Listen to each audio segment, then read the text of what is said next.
gimana namanya bukannya Muhammad nubargit rahmatani Arti dikasih boleh kan Artinya kok gue pada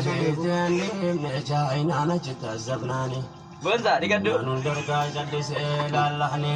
bala saati bose gutti cukutani nukum namarga meguni abdura chilla galuni la khalaqi muhammadin nubargi rahmatani wa anta kargami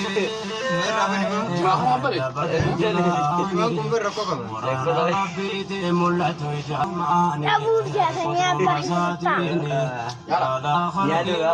apa mana kali